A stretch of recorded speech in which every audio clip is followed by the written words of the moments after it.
Howdy, my name is Carl Doré. Welcome to the Trends and Traps for 2019 in the oil and gas services industry related to how to analyze and review and see exposure in the risk analysis world. That's what we do as attorneys. We're constantly evaluating and working with risk assessments between the credit management world and the general counsel's departments. How do those fit? How do they react? How do they handle their contracts, their reviews, their exposure? It's more than just what is the operational issues on a frac job. I'm stuck on the well and I can't get off safely and the guy's out of money. It's bigger and stranger today than that. But I think you're going to find it interesting. We have segments of virtually all the topics we could come up with that would fit your world and your interest today. Everything from how to use a petroleum engineer to analyze the complexities of the customer operator, to what do you do after a bankruptcy and they're trying to claw back and take your money back from you.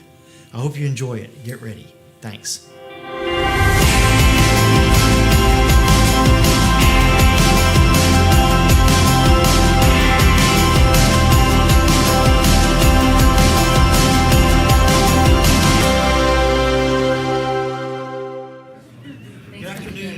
Welcome to the afternoon session of Trends and Traps for 2019 in the oil and gas service sector. This afternoon, we're going to start off right after lunch at the time period that you start getting a little sleepy. We're going to fix it so you're not going to be sleepy because of who we have here as our panelist speakers. I do have some bio data, mostly no bio data. So I'm going to be able to glean a little bit of it. Here, let me move this. How's that? Better? Okay. On the far side, we have James Klim. James is Director of Credit at Wholesale Electric. His background is immense. Immense. How about that? Immense. I mean, old. BA and MBA from 1977 from National University. And that's not that old. 1977. There's people in here that aren't even born in 1970. Well, yeah, there is probably. but don't raise your hands. That was when FM radio came out. That's when I got my own. Well, anyway, credit management experience, beginning with Halliburton. Was that the beginning? That's close enough. Close enough, okay. Later, I don't know what all took place between Halliburton, but ended up with Iron Gate Energy Services, Liberty Lift, and now Wholesale Electric Supply, where he gets to see, and one of the reasons why we wanted James to be on the panel is because he sees something a little bit different than the normal run-of-the-mill oil and gas credit professional, because he lives in the world of the intersection between construction and oil and gas. And we have, I think there's a project, that was a case we were talking about. Next to him is Michael Palin, and I gutted Michael's background as bio that you gave me because I thought this was better. Michael has a 30-year record of being a collaborative, hands-on energy sector credit professional. He is proactive, and his focus is pretty well known within our industry because it's the way you bring in enthusiasm and the experience and the encouragement to work resolutions on client disputes before they turn into real disputes. Michael's from the University of Nebraska, BBA in Business Management and Accounting. He was Assistant Credit Manager at Dresser Industries for 4 years. Area Credit Manager, also at Halliburton for 3.5 years. Tetra Technologies for almost 17 years. And currently Iron Gate Energy Services, which just changed names. To Knight Energy Services. To Knight Energy Services, like a month ago or 2 months ago? It happened in November. Never in my life did I ever think I'd become a knight in shining armor. What an opportunity. All right, and on my right is Mark Skipper, President of Oil and Gas Intel. How many people in the room are your company subscribers to Oil and Gas Intel? That's a big number. How many of y'all have never met Mark Skipper? There's I don't get out. That's right. He lives in the dark web. I think that's In the basement. That's what a compliment. That's right. It's a compliment. That's right. Okay, Mark is a graduate UT Austin, 1980. He was in-house between 1980 to 1986 with as a landman for Texas Oil and Gas, also used to be known as TXEO. TXO production. Yeah. We called them in the oil sector, all the engineers that were their competitors called them the king of the corner shooters. Because if you had a discovery or a play, they would get the lease right next to you. Because they had this landman that would just come in there and Well, actually, at that time, TXO drove more feet onshore than anybody. they were the biggest, Exxon and Chevron. #1 driller in Texas at that time. And Masterville. From 1987 to 2000, self-employed as a landman and working with a prospect generator shop. Since 2000 to now, he's a principal with Oil and Gas Intel. So I thought the panel would be a really good one to talk about some different kinds of metrics and some different ideas that could be used in credit analysis and risk analysis world. So with that, did I get y'all's bios pretty close? Spot on. Spot on, okay. Went down All the right. basement. First question, I'd like to talk a little, or have y'all talk a little bit about how can you use production histories as a metric to determine credit risk analysis? I'll take that one first. In the electrical distribution, not at all. That's true. I'm contrary to what he just said. I'm very dependent upon it because it shows me what the success of this company is that I'm considering granting credit to on what their success rate in making wells and making good wells. And one of the sources that I use is Mark Skipper's Oil and Gas Intel report, which is a quick search and a quick find, and it portrays a great picture on how this company has performed over the years with its production. Of course, if you have a company that's increasing, you see that they're constantly increasing their production. You have a good bet there because that company's they're doing the right things and making wells. If you see a company that's declining or hasn't increased production in a period of time or 2 or 3 years, you begin to question how are they going to be doing down the road.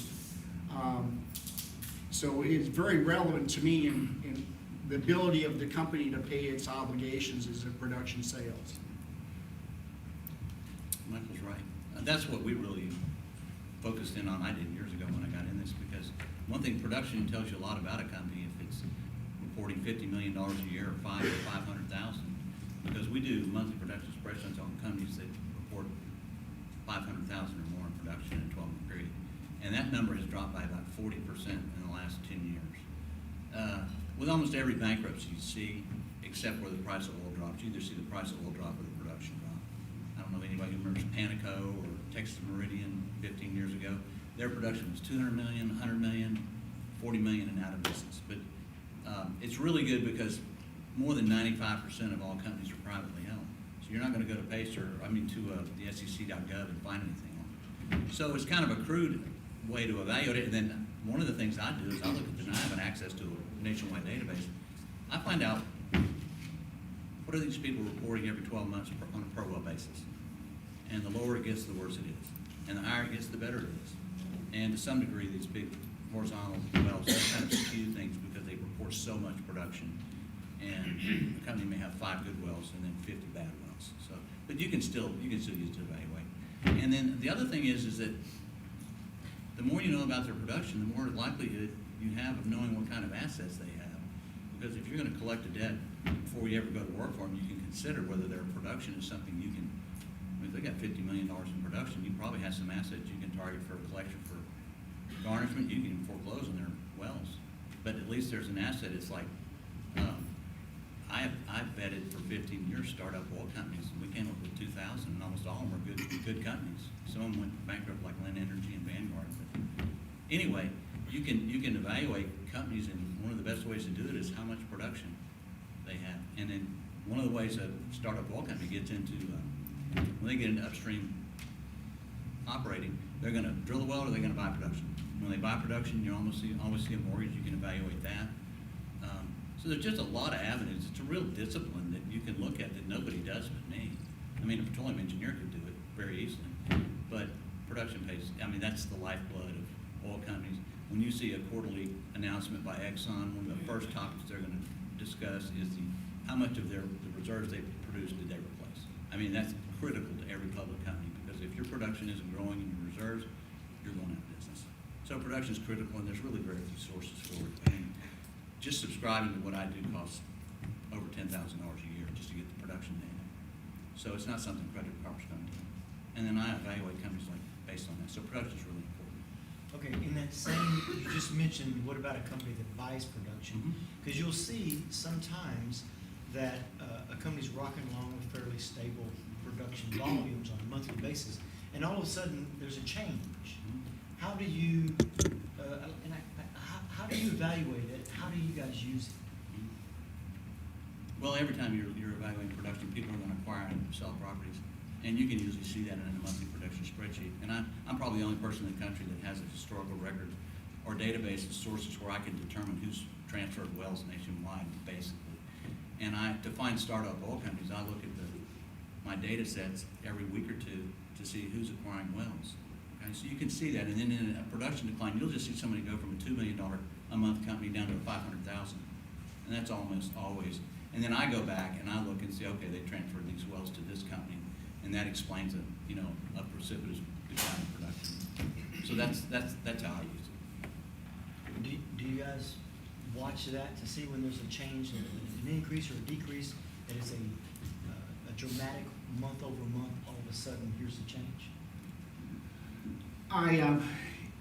Mine all depend upon utilizing that experience on what I need at this moment in time. Who am I currently evaluating? And that's when I look into that data. I don't look across the whole gamut of all the companies I have in business. If I have a company that's consistently paying me and working, I'm not gonna, go and do any further research, because I've got to manage my time very closely. But if I have a customer that's starting to slip away, their payment history is getting slower in that, I'll pull into the database and start to look around and see what exactly is going on. I'll update the file for where I established credit on about a year ago to see what their current situation is relative to their production. And seeing that those monthly figures come out gives you an exact picture of how they're going, if they're going up or down. And generally, when a customer starts to slow, it's related to their production going down. So you look for trends? Yes. Okay. All right, in that same, to continue that discussion period, how does, whether or not there's a mortgage or a lien, senior lien for that company, do you evaluate that? Do you look at that? In my position, I do not look at that yet. I don't consider that as a consequence until it starts to shift, and that's usually determined at the point when you're managing your credit risk. You're holding it down, and you're continually getting your payments. But if it starts to slip up on you, then that's the time when you're presenting a situation where you're going to be filing liens. The title search is done, and then the discovery is made then at that point, because it's very applicable to the situation at that point in time. Hopefully it's not too late. You don't review that now, do you, James? But you did previously, or did you? Yeah, in my past lives in the oil and gas industry, I did. I thought it was important to find out if they were mortgaged to the hilt. In my current position, the answer is no. We do sell into the oil and gas industry, but it's a sale through, as being a distributor. We sell big projects. Some of our biggest customers are the Exxons and Shell and Motiva, but we're kind of that middle party. And so I don't look at it that close, because those customers, I get other information on the public companies that keeps me happy. I haven't had any issues with it, of course, but we can talk about when they go through some of those cases that size and ownership, and that is kind of irrelevant in today's world, unfortunately. Now, you're gonna ask me that question, aren't you? No, I'm gonna stick to the mortgage thing. Is there a way that you track mortgages, and Oh, absolutely. is there something on your database that maybe is not real, because I already know the answer. Right. Right. There is a way in your database to track mortgages that maybe is not being used that often. Well, that's one of the, I evaluate companies, oil companies for service companies, probably not many in here, mostly smaller companies who don't have credit managers. And I use nothing but publicly available data. And one of the critical things is whether they have a mortgage or not, at least as a convenience, because a company that's reporting $50 million a month and there's no mortgage filed of record, that is so preferable to somebody like Vanguard, who just went bankrupt twice because of their debt, or any number of companies. So I kind of always make a note of that, and I point out, so they don't seem to have a mortgage. There's no senior creditor, a collection should be pretty straightforward. Because if there's a senior creditor, then you gotta pay even more money to an attorney to get it taken care of, which isn't a bad thing, it's a matter of convenience. And there are ways to do it in our database. It's a little bit hard. When Energy and Exploration Partners started out 10 years ago, they ended up bankruptcy almost twice. They must have filed 30 or 40 mortgage amendments in mortgages in Madison County alone, and I was like, how do you ever figure out how much they owe? You just know they owe. Okay, and maybe y'all have a secret private source that'll tell you. I don't have it, and I don't really have the inclination to find out, because I'm not like Halliburton or Schlumberger. Most of my clients aren't involved in $5 or $10 or $20 million accounts. You know, they're doing six-figure tickets and things like that. But it's really easy to do that, and that's one of the selling points we use with my evaluations. Of course, I know a lot of people who have seen my evaluations, and they probably look at that and they say, "What the heck is he talking about? You know, what is going on here?" Well, I have an upstream E&P background, looking from a collection standpoint, so it makes a lot of sense to me, and I have metrics I follow. It's just like when you're evaluating a company, at least for the credit purposes my clients use, do they have any production, asset, equity, financial, or capital commitment information? And I use those same metrics in public information sources for startup oil companies, because we've had a really monstrously successful run with identifying startup oil companies, the good ones, even before Schlumberger or Halliburton even knew anything about them, and who they were and what they were. Roger Jarvis, Common Resources, had Spinnaker, was on the board of directors of NOV, things like that. There are ways to track. There's a lot of uses for our data in our land records database, mortgages being one of the top ones. Several years ago, there was a bankruptcy, TXCO Resources in San Antonio, and in the research that we did, we found out that they forgot to file a mortgage in one entire county. They skipped Webb County. So what he's describing is the situation of doing work for a company with no mortgage. So who's on first with your mineral liens for the service work that you did? Well, we were. Would you? I want to shift to a minute to a couple of cases you wanted to talk about. One was Rickman Creek Resources, Right. and Kimtex. Would you? Sure. These are I think was our topic, I forget what our topic was, for just our group, mistakes and. No, the name of this was This part, if you went to the mistakes and experience, stuff we've seen that is, as you guys have seen, Mistakes and experience, I think it's really mistakes. things that we've done, I think is basically what it is. Right, and old farts. So one of the accounts I'm talking about, when I went on board with wholesale about 3 years ago, I stepped into the tail end of the wind down on a Chapter 11 bankruptcy called Rickman Creek. Wholesale owed about just barely over $1 million. And what I was getting is the invoices from our very inexpensive New York attorneys defending something that, to me, is just silliness. We had a salesperson that signed a purchase order. Obviously, they didn't read it because they signed away our lien rights.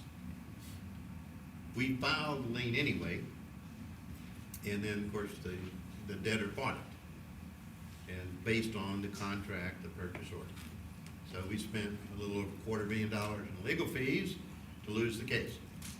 And we, at that point, well, today we owed a little over $1.2 million as an unsecured creditor, which means we probably won't get anything. So the point I was going to make there is every company's different on who looks at your contracts, who looks at your POs, who's got the authority for what. We could talk about that for the rest of the afternoon. My point is that I was hoping that an experience like that would maybe change the philosophy of the company, or set up a contract administrator. We don't have in-house legal. So some way, some mechanism to review the orders and the commitments we're making. So far, it hadn't happened. So that's kind of disappointing. On the other side,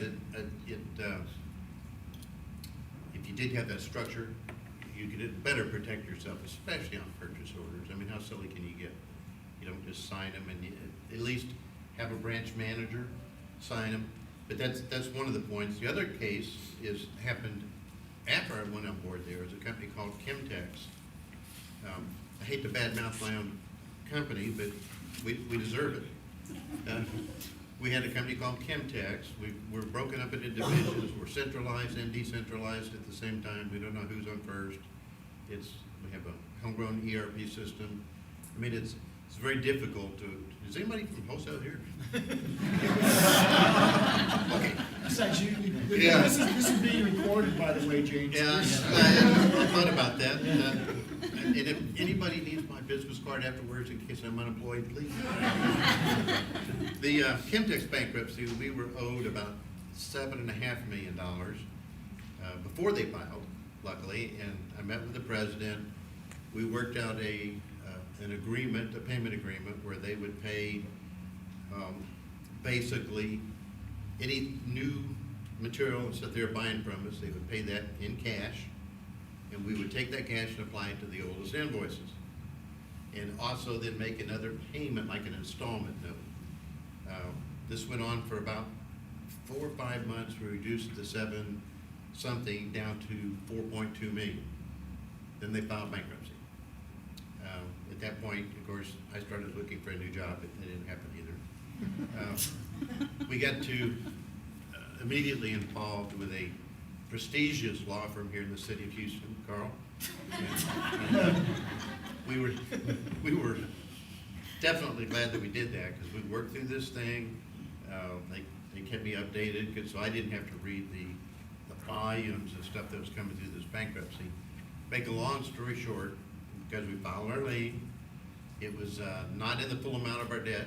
It was at I think 3.2 million, where our debt was like 4.2. We also had $5 million worth of material sitting in our warehouse that was designated for this plant down in Corpus Christi area. So, and it was, I think it was cable bought from Mexico.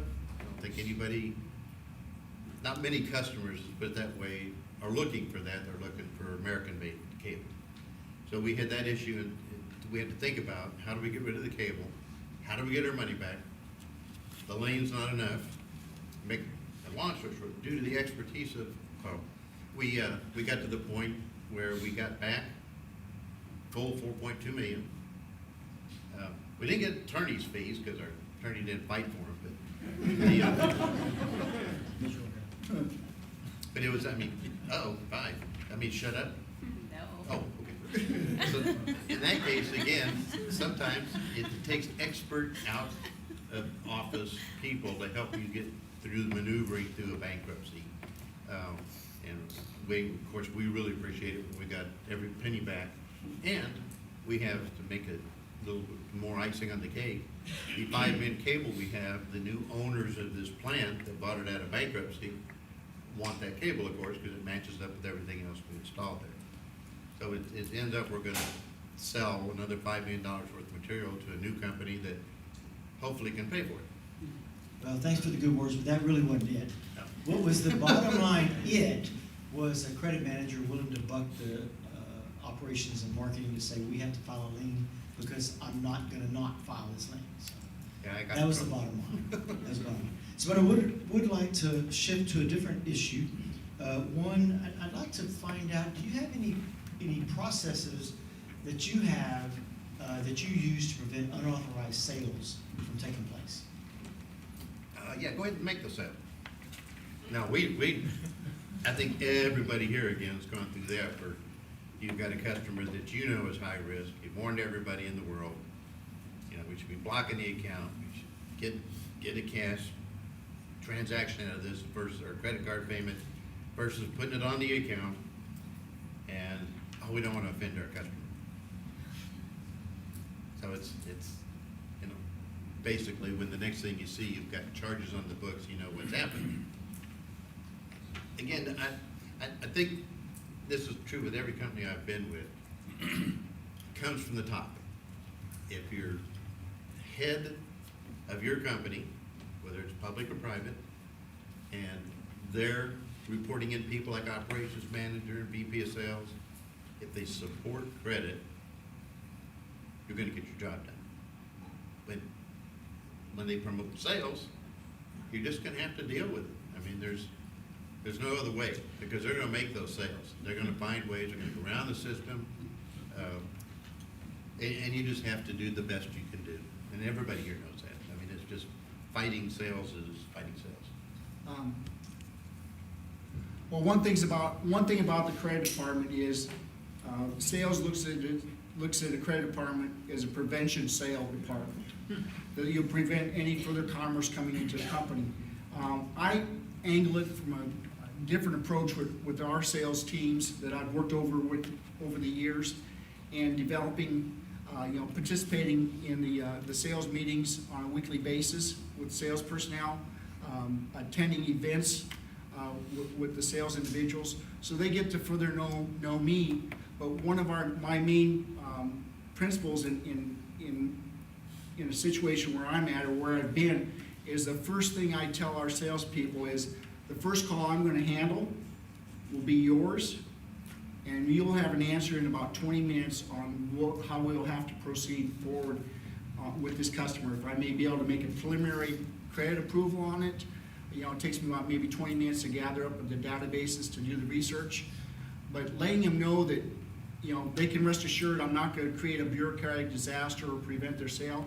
I'm going to do everything I can to make it creditworthy and make it possible for it to happen. When you develop that rapport with them, they trust you as an individual. Therefore, it eliminates the possibility of unauthorized sales, because they know that when you call, they call. You're taking their call. You're giving them an answer, because they work hard to get business for a company, and I'm not going to be there chasing it away. I want the company to grow just like they want to grow, but I want everything that we do to end up with Benjamins in the bank. So, anyway. Okay, we have about 1 minute, and so let's take that. You want the company to grow too, right? So what happens? The credit limit is getting approached. You're getting right there. All of a sudden, the sales and marketing go wild, and you go way past the credit limit. What do you do? Raise the credit limit.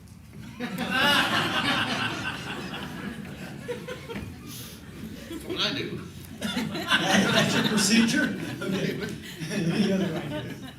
Start taking measures to get all the equipment you can without creating any further liability for your company off of the project, off of their wells. If you're unsuccessful to negotiate or get immediate payment into on their line of credit. So when you have equipment on wells working, you just simply can't pull it off when it's in the midst of working on the wells, because if you put yourself in that position, if they could use you as an excuse for losing their well and their prospect, thereby creating a huge counterclaim against your company.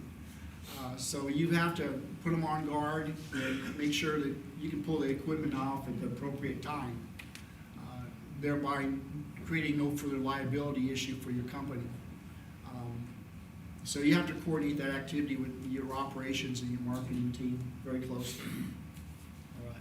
Well, thanks, guys, so much for showing up and doing this. Really appreciate it. Thank you, Carl. Thank you. We're going to move to